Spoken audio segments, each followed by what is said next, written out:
Sejarah Kabupaten Tuban sebenarnya sudah dimulai sejak zaman prasejarah, jauh sebelum adanya catatan tertulis atau kerajaan-kerajaan besar di Jawa Timur.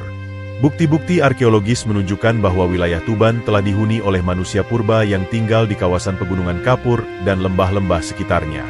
Penemuan alat-alat batu seperti kapak genggam dan alat serpih, serta fosil sisa tulang hewan purba, mengindikasikan bahwa manusia awal di Tuban sudah memanfaatkan sumber daya alam yang melimpah di sekitar mereka untuk bertahan hidup. Permukiman-permukiman ini biasanya berada di dekat sungai atau sumber air, yang sangat penting untuk memenuhi kebutuhan sehari-hari. Selain itu, kondisi geografis Tuban yang berada di pesisir utara Jawa memberikan keuntungan tersendiri bagi manusia prasejarah dalam hal akses ke sumber makanan dari laut dan perdagangan antar wilayah di masa awal. Permukiman awal ini kemungkinan masih berbentuk kelompok-kelompok kecil dengan pola hidup nomaden atau semi-nomaden. Seiring waktu, manusia mulai beradaptasi dan mengembangkan kehidupan yang lebih menetap dengan mulai bercocok tanam dan beternak. Dengan demikian, masa prasejarah ini menjadi fondasi penting bagi perkembangan budaya dan peradaban yang nantinya tumbuh di wilayah Tuban. Pada masa awal perkembangan peradaban di Jawa Timur, Tuban mulai merasakan pengaruh besar dari kebudayaan Hindu-Buddha yang datang dari India melalui jalur perdagangan dan penyebaran agama. Wilayah ini masuk dalam cakupan kerajaan-kerajaan awal seperti Kerajaan Kanjuruhan dan Mataram kuno yang menguasai sebagian besar Jawa Timur. Pengaruh Hindu-Buddha tidak hanya terlihat dari segi kepercayaan, tetapi juga dalam sistem pemerintahan, seni, arsitektur, dan tata kota. Banyak situs purbakala berupa candi dan prasasti ditemukan di sekitar wilayah Jawa Timur yang menunjukkan bahwa Tuban pernah menjadi bagian dari peradaban Hindu-Buddha yang maju dan terorganisir. Kebudayaan Hindu-Buddha memberikan dasar bagi sistem sosial dan politik yang lebih kompleks di Tuban. Para raja dan bangsawan saat itu memegang kekuasaan berdasarkan konsep Dharma dan Karmaphala, yang juga menjadi nilai-nilai dasar dalam pengelolaan masyarakat. Selain itu, pengaruh kebudayaan ini juga mendorong munculnya pusat-pusat perdagangan dan keagamaan yang makin berkembang di Tuban. Hal ini membuka peluang bagi Tuban untuk menjadi wilayah yang penting dalam jalur perdagangan dan penyebaran budaya di pesisir utara Jawa, yang nantinya akan terus berkembang hingga masa kerajaan-kerajaan besar seperti Majapahit. Pada abad ke-11 hingga abad ke-13, wilayah Tuban masuk dalam pengaruh dua kerajaan besar di Jawa Timur, yaitu Kerajaan Kediri dan kemudian Kerajaan Tumapel. Kerajaan Kediri, yang berpusat di wilayah yang kini dikenal sebagai Kediri, menguasai wilayah Tuban sebagai bagian dari wilayah kekuasaannya. Pada masa ini, Tuban berperan sebagai wilayah strategis yang menghubungkan daerah pedalaman dengan pesisir utara Jawa. Selain sebagai jalur perdagangan, Tuban juga berfungsi sebagai tempat transit dan pusat pengumpulan hasil bumi yang kemudian didistribusikan ke wilayah lain. Kondisi ini menjadikan Tuban sebagai daerah yang mulai memiliki struktur pemerintahan yang lebih rapi dan berkembang, meskipun belum sebesar masa kejayaannya di era Majapahit. Kemudian, pada awal abad ke-13, kekuasaan di Jawa Timur beralih dari Kediri ke Kerajaan Tumapel yang dipimpin oleh Ken Arok dan penerusnya yang mendirikan Kerajaan Singhasari. Tuban turut berada di bawah pengaruh Kerajaan Tumapel dan Singhasari ini. Kerajaan Tumapel melanjutkan tradisi pemerintahan yang kuat dan memperluas jaringan perdagangan serta pengaruh politiknya.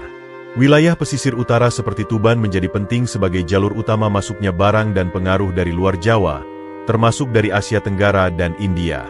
Masa ini juga menandai peralihan budaya dan politik yang semakin mempersiapkan Tuban untuk peran yang lebih besar di era Majapahit, yang akan datang sebagai kerajaan besar terakhir di Jawa sebelum masa kolonial.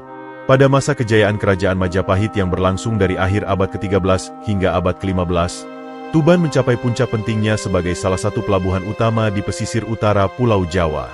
Pelabuhan Tuban menjadi pintu gerbang utama bagi kapal-kapal dagang yang berlayar dari berbagai wilayah, mulai dari Asia Tenggara, Cina, hingga India dan Timur Tengah. Letak geografis Tuban yang strategis di jalur perdagangan laut menjadikannya tempat singgah penting untuk kapal-kapal yang membawa barang dagangan seperti rempah-rempah, kain, logam mulia, dan hasil bumi lainnya. Pelabuhan ini menjadi pusat aktivitas ekonomi yang vital bagi Majapahit, sekaligus menjadi penghubung politik dan budaya antara kerajaan dan dunia luar. Selain fungsi ekonominya, Pelabuhan Tuban juga berkembang sebagai pusat sosial dan budaya. Keberadaan para pedagang dari berbagai bangsa membawa pengaruh beragam, sehingga Tuban menjadi kota yang multikultural dengan interaksi antar budaya yang kaya. Selain itu, Pelabuhan ini juga menjadi tempat penyebaran agama dan kebudayaan Hindu-Buddha yang terus berkembang sebelum akhirnya Islam masuk ke wilayah tersebut. Kejayaan Tuban sebagai pelabuhan utama Majapahit berkontribusi besar terhadap kemakmuran kerajaan dan memperkuat posisi Tuban sebagai daerah yang strategis di Jawa Timur, yang pengaruhnya masih dapat dirasakan hingga kini. Pada masa kejayaan pelabuhan Tuban di era Majapahit dan sesudahnya, Tuban dikenal sebagai salah satu kota niaga internasional yang ramai dikunjungi oleh pedagang dari berbagai penjuru dunia. Lokasinya yang strategis di pesisir utara Jawa menjadikan Tuban sebagai titik temu bagi kapal-kapal dagang yang datang dari Cina, India, Arab, dan bahkan Eropa. Barang-barang seperti rempah-rempah, cengkeh, pala, lada, garam, hasil laut, tekstil, serta kerajinan tangan menjadi komoditas utama yang diperdagangkan di sini. Aktivitas perdagangan yang padat ini membawa kemakmuran bagi penduduk lokal sekaligus menjadikan Tuban sebagai pusat pertukaran budaya dan informasi antara bangsa-bangsa yang berbeda. Interaksi dengan pedagang asing tidak hanya membawa keuntungan ekonomi, tetapi juga membuka jalur penyebaran ide, teknologi, dan kepercayaan baru ke dalam masyarakat Tuban.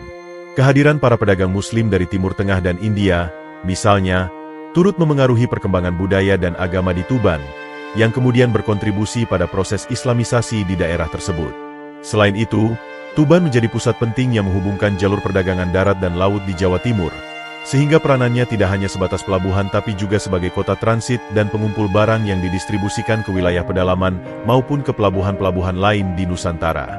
Pada abad ke-15, Tuban mengalami transformasi budaya dan keagamaan yang sangat penting dengan masuknya Islam melalui jalur perdagangan dan dakwah. Salah satu tokoh paling berpengaruh dalam proses ini adalah Sunan Bonang, salah satu dari wali Songo yang terkenal dalam penyebaran Islam di Pulau Jawa. Sunan Bonang menggunakan pendekatan dakwah yang lembut dan mengadaptasi budaya lokal agar masyarakat Tuban lebih mudah menerima ajaran Islam. Beliau juga dikenal dengan karyanya dalam seni dan musik, seperti penggunaan alat musik rebab, yang turut menjadi media dakwah efektif bagi masyarakat luas. Melalui peran Sunan Bonang, Tuban perlahan-lahan menjadi pusat Islam yang kuat di pesisir utara Jawa Timur. Penyebaran Islam di Tuban bukan hanya membawa perubahan dalam kepercayaan, tetapi juga mempengaruhi struktur sosial, pendidikan, dan pemerintahan setempat. Pesantren dan lembaga pendidikan Islam mulai bermunculan, yang menjadikan Tuban sebagai salah satu pusat pembelajaran agama Islam di wilayah Jawa Timur. Islamisasi di Tuban berjalan bersamaan dengan penghormatan terhadap tradisi lama, sehingga tercipta harmoni antara budaya Hindu-Buddha yang sudah ada dengan ajaran Islam baru. Peran Sunan Bonang dan para wali lainnya menjadikan Tuban sebagai tempat penting dalam sejarah penyebaran Islam di Indonesia, sekaligus memperkuat identitas Tuban sebagai kota santri yang masih lestari hingga hari ini. Pada masa peralihan dari kekuasaan kerajaan Majapahit ke era Islamisasi, Tuban menjadi salah satu wilayah yang mencerminkan dualitas budaya dan kepercayaan yang unik. Di satu sisi, pengaruh agama Hindu-Buddha dari Majapahit masih kuat dan menjadi bagian dari identitas sosial dan budaya masyarakat. Di sisi lain, ajaran Islam yang dibawa oleh Wali Songo mulai menyebar dan diterima oleh banyak kalangan, khususnya di kota pelabuhan yang menjadi pusat interaksi antar bangsa. Kondisi ini menciptakan suasana toleransi dan sinkretisme, di mana tradisi lama dan kepercayaan baru hidup berdampingan secara harmonis. Tuban menjadi contoh awal bagaimana masyarakat Jawa dapat mengintegrasikan dua sistem kepercayaan berbeda dalam kehidupan sehari-hari. Fenomena ini juga terlihat dalam berbagai aspek kehidupan, mulai dari upacara adat, seni, hingga tata pemerintahan lokal yang mulai mengadopsi nilai-nilai Islam tanpa meninggalkan akar budaya Majapahit sepenuhnya. Hubungan antara tokoh-tokoh agama dan bangsawan setempat memperkuat stabilitas sosial, sehingga transisi kekuasaan berlangsung relatif damai. Dualitas ini membuat Tuban bukan hanya sebagai wilayah peralihan politik, tetapi juga sebagai ruang dialog budaya yang penting dalam sejarah Jawa. Keberadaan dua kekuatan agama ini menjadi landasan kuat bagi Tuban untuk menjadi pusat dakwah Islam, sekaligus menjaga warisan budaya Majapahit yang berharga. Setelah runtuhnya kerajaan Majapahit pada awal abad ke-16, Kesultanan Demak yang merupakan kerajaan Islam pertama di Jawa Tengah mulai memperluas wilayah kekuasaannya, termasuk pesisir utara Jawa Timur seperti Tuban. Penaklukan Tuban oleh Kesultanan Demak berlangsung dengan relatif damai, karena mayoritas penduduk Tuban saat itu sudah memeluk agama Islam berkat dakwah Wali Songo, terutama Sunan Bonang. Kesultanan Demak menjadikan Tuban sebagai salah satu pelabuhan penting dalam jaringan perdagangan dan jalur dakwah Islam yang mereka bangun. Integrasi Tuban ke dalam kekuasaan Demak memperkuat peran Tuban sebagai pusat ekonomi sekaligus pusat penyebaran Islam di wilayah Jawa Timur dan sekitarnya. Dalam masa kekuasaan Demak, Tuban semakin berkembang sebagai kota pelabuhan dan kota perdagangan yang makmur. Kesultanan Demak memperkuat pertahanan dan administrasi di Tuban agar dapat menjaga stabilitas wilayah dan melindungi jalur perdagangan dari ancaman bajak laut maupun kekuatan asing. Selain itu, Tuban juga berfungsi sebagai titik penghubung antara pusat-pusat kekuasaan Islam di Jawa dan daerah-daerah pesisir di utara yang menjadi jalur vital perdagangan dan penyebaran agama Islam. Masa ini menandai pergeseran kekuasaan yang membawa perubahan sosial dan politik besar di Tuban, sekaligus memperkokoh identitasnya sebagai kota Islam yang penting di pesisir utara Jawa. Setelah masa kejayaan Kesultanan Demak, Tuban kemudian menjadi bagian dari wilayah kekuasaan Kesultanan Mataram Islam yang didirikan pada abad ke-17. Di bawah pemerintahan Sultan Agung dan penerusnya, Tuban memainkan peranan strategis sebagai daerah penyangga dan lumbung logistik bagi Kerajaan Mataram. Posisi Tuban di jalur pantai utara Jawa membuatnya menjadi pusat distribusi hasil bumi dan kebutuhan militer yang vital dalam memperkuat kekuasaan Mataram terhadap wilayah Jawa dan sekitarnya. Selain itu, Tuban juga menjadi titik penting dalam jaringan pertahanan kerajaan, yang berperan dalam menjaga kestabilan wilayah pesisir utara dari ancaman luar, baik dari kolonial maupun kelompok pemberontak. Selama masa Mataram Islam, Tuban mengalami perkembangan dalam struktur pemerintahan dan sistem sosial yang semakin terorganisir. Pemerintah Mataram mengirimkan pejabat dan pasukan untuk mengatur administrasi dan keamanan, serta mengembangkan infrastruktur pendukung seperti jalan dan irigasi untuk menunjang kegiatan ekonomi dan pertanian. Tuban juga tetap menjadi pusat pendidikan Islam dengan berkembangnya pesantren-pesantren yang mendidik generasi muda dalam ilmu agama dan keilmuan lain. Dengan demikian, Tuban tidak hanya menjadi daerah penting secara politik dan militer, tetapi juga pusat kebudayaan dan keagamaan yang berkontribusi pada kekuatan Kesultanan Mataram Islam di Jawa. Pada masa kedatangan dan dominasi Belanda melalui VOC di Indonesia, Tuban menjadi salah satu daerah yang menunjukkan perlawanan terhadap kebijakan-kebijakan kolonial yang merugikan rakyat. VOC berusaha menguasai perdagangan, terutama komoditas penting seperti garam, gula, dan rempah-rempah yang menjadi komoditas utama Tuban. Kebijakan monopoli dagang dan penetapan pajak yang tinggi oleh VOC memicu ketidakpuasan di kalangan pedagang lokal dan masyarakat Tuban. Rakyat Tuban menolak keras sistem yang dipaksakan VOC, karena selain mengurangi kesejahteraan mereka, juga merampas hak-hak tradisional dalam mengelola sumber daya alam dan perdagangan. Perlawanan rakyat Tuban terhadap VOC ini tidak hanya berbentuk penolakan pasif, tetapi juga beberapa kali berujung pada konflik dan pemberontakan. Para tokoh lokal dan komunitas pedagang berusaha melawan dengan cara mempertahankan jalur perdagangan mereka dan menggagalkan monopoli VOC. Meskipun kekuatan militer VOC jauh lebih unggul, perlawanan ini menjadi simbol penting semangat kebebasan dan kedaulatan lokal di Tuban. Konflik dengan VOC juga memperkuat solidaritas antar masyarakat Tuban, yang kemudian berlanjut ke perjuangan melawan penjajahan di masa berikutnya. Jadi, masa ini menjadi salah satu babak penting dalam sejarah Tuban sebagai daerah yang gigih mempertahankan hak dan kemerdekaannya dari kekuatan asing.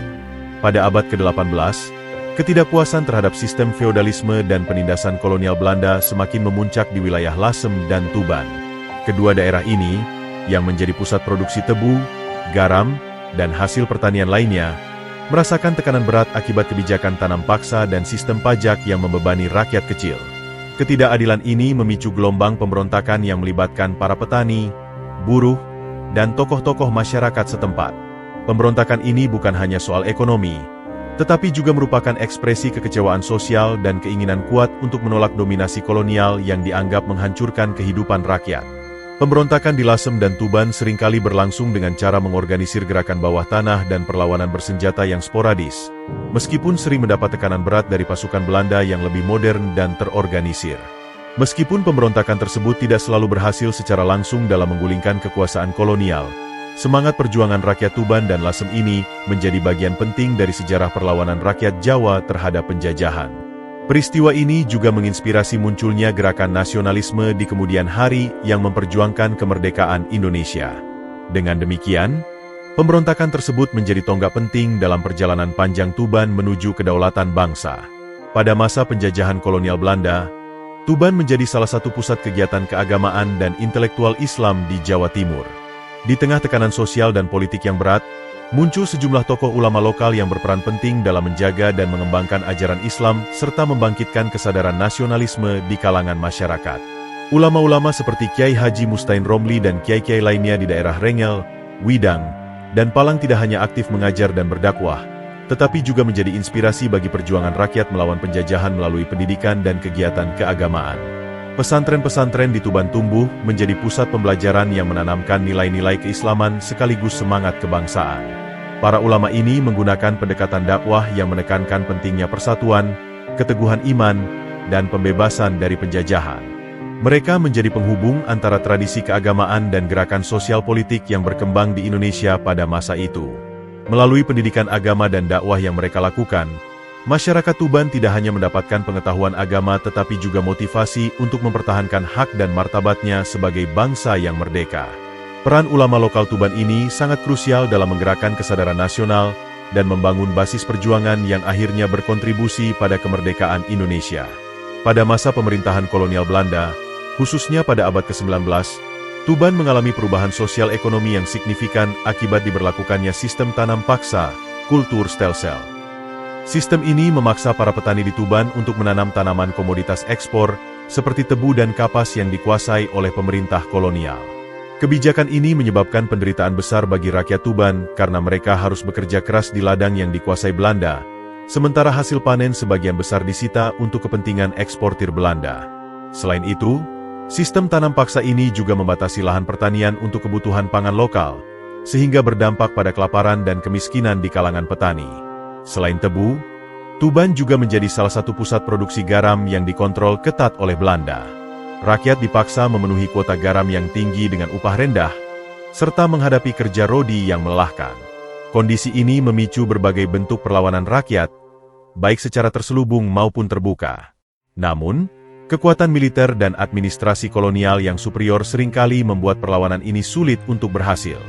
Masa tanam paksa ini menjadi periode yang kelam dalam sejarah Tuban, menandai penindasan dan eksploitasi yang mendalam terhadap rakyat kecil, sekaligus memicu tumbuhnya semangat perjuangan melawan penjajahan.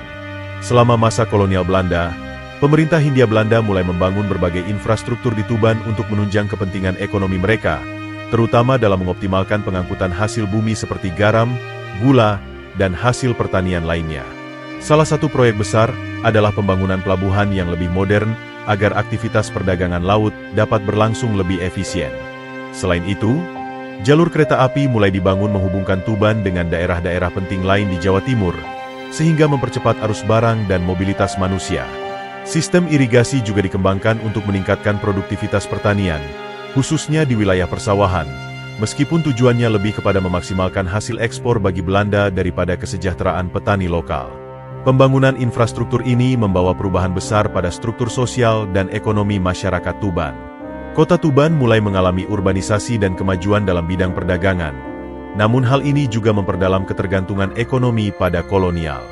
Infrastruktur yang dibangun lebih menguntungkan kepentingan Belanda sehingga rakyat Tuban masih mengalami kesulitan dalam mengakses manfaat langsung.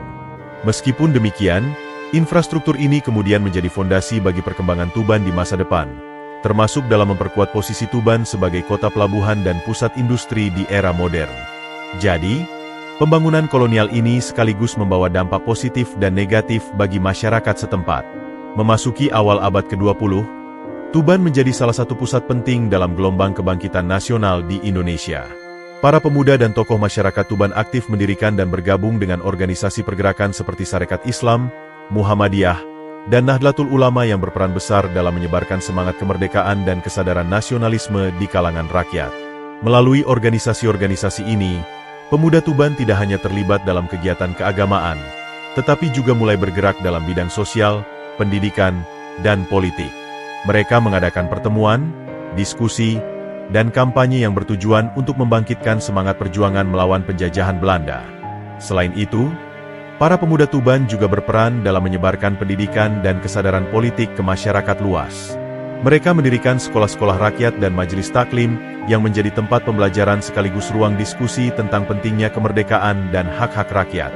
Semangat dan aksi mereka menjadi inspirasi bagi banyak daerah lain di Jawa Timur dan Indonesia secara umum. Dengan keberanian dan semangat juang tersebut, Tuban ikut berkontribusi besar dalam proses menuju kemerdekaan Indonesia, menjadikannya salah satu wilayah yang memiliki sejarah kuat dalam pergerakan nasionalisme. Selama masa pendudukan Jepang di Indonesia, 1942-1945, Tuban mengalami masa yang penuh kesulitan dan penderitaan. Pemerintah militer Jepang menerapkan kebijakan yang sangat keras terhadap penduduk lokal, termasuk pemaksaan kerja rodi, romusha, yang memaksa ribuan rakyat Tuban bekerja di luar daerah, seperti di proyek konstruksi jalan dan rel kereta api di wilayah lain, bahkan hingga ke Burma dan Thailand. Kondisi kerja yang berat dan perlakuan tidak manusiawi menyebabkan banyak korban jiwa. Selain itu, Jepang juga mengontrol ketat segala aktivitas ekonomi dan sosial, membuat kehidupan masyarakat Tuban semakin tertekan.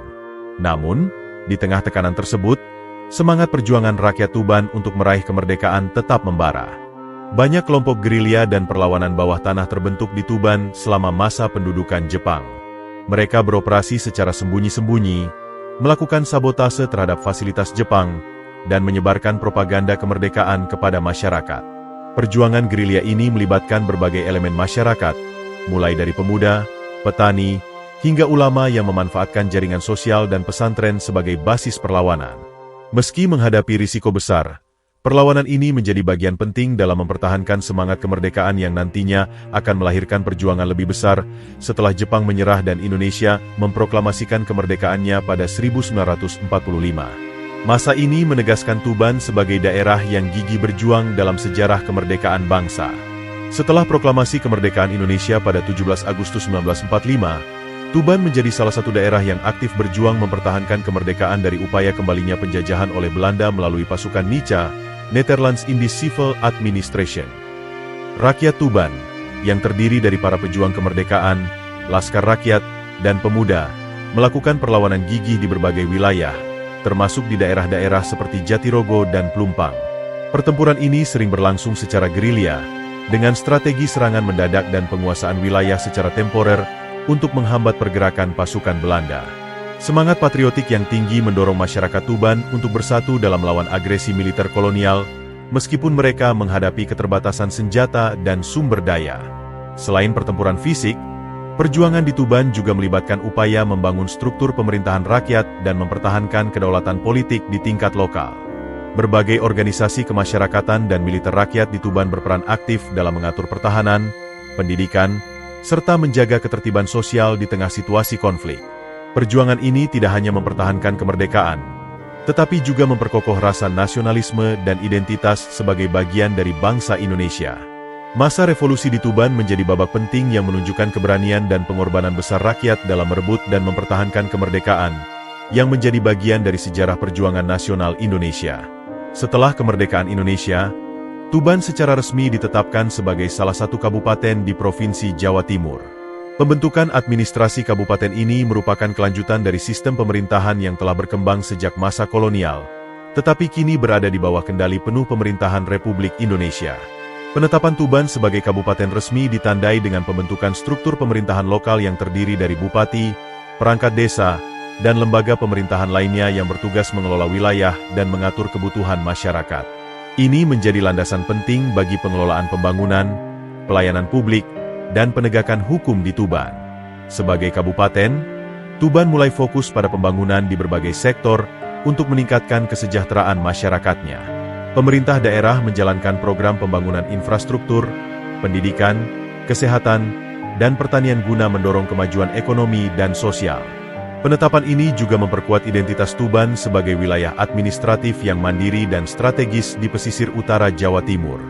Dengan pengelolaan yang lebih terstruktur, Tuban mampu mengoptimalkan potensi sumber daya alam dan budaya yang dimilikinya, sekaligus menjaga warisan sejarahnya sebagai kota pelabuhan dan pusat penyebaran agama Islam di Jawa Timur.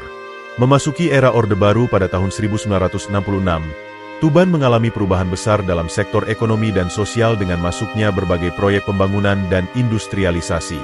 Pemerintah pusat memberikan perhatian khusus pada pengembangan industri strategis di Tuban, seperti pembangunan pabrik semen dan industri petrokimia yang memanfaatkan sumber daya alam lokal.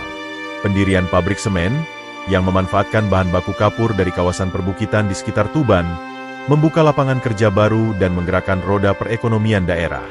Selain itu, Pelabuhan Tuban mulai ditata ulang untuk mendukung kegiatan ekspor-impor yang semakin meningkat, menjadikan Tuban kembali sebagai pusat perdagangan yang vital di pesisir utara Jawa. Transformasi ini membawa dampak positif sekaligus tantangan bagi masyarakat Tuban. Di satu sisi, industrialisasi meningkatkan pendapatan dan kesejahteraan banyak warga melalui peluang kerja dan berkembangnya sektor jasa pendukung. Namun, di sisi lain, perubahan ini juga memicu urbanisasi yang cepat dan menimbulkan persoalan sosial seperti kemacetan, polusi, dan perubahan pola hidup masyarakat tradisional. Meski demikian, Tuban tetap mempertahankan identitasnya sebagai kota yang kaya akan sejarah dan budaya, serta terus berkembang menjadi pusat ekonomi modern di Jawa Timur. Era pembangunan dan industrialisasi ini menandai babak baru dalam perjalanan Tuban, yang kini tidak hanya dikenal sebagai kota santri, tetapi juga sebagai daerah industri yang maju. Di era modern saat ini, Tuban dikenal sebagai kota yang memadukan tradisi keagamaan yang kuat dengan perkembangan industri yang pesat. Sebagai kota santri, Tuban memiliki banyak pesantren besar yang tidak hanya berfungsi sebagai pusat pendidikan agama Islam, tetapi juga sebagai pusat kebudayaan dan sosial yang mempengaruhi kehidupan masyarakat secara luas. Pesantren-pesantren ini menjadi daya tarik tersendiri bagi santri dari berbagai daerah, menjadikan Tuban sebagai tempat pembelajaran agama yang penting di Jawa Timur. Kehadiran para ulama dan tokoh agama di Tuban juga berperan aktif dalam membangun moral dan etika masyarakat serta menjaga nilai-nilai kearifan lokal. Di sisi lain, Tuban juga berkembang sebagai pusat industri strategis dengan hadirnya pabrik semen, petrokimia, dan pengolahan migas yang modern. Sektor industri ini menjadi tulang punggung ekonomi daerah dan memberikan kontribusi signifikan terhadap pendapatan asli daerah, serta membuka lapangan kerja bagi ribuan warga.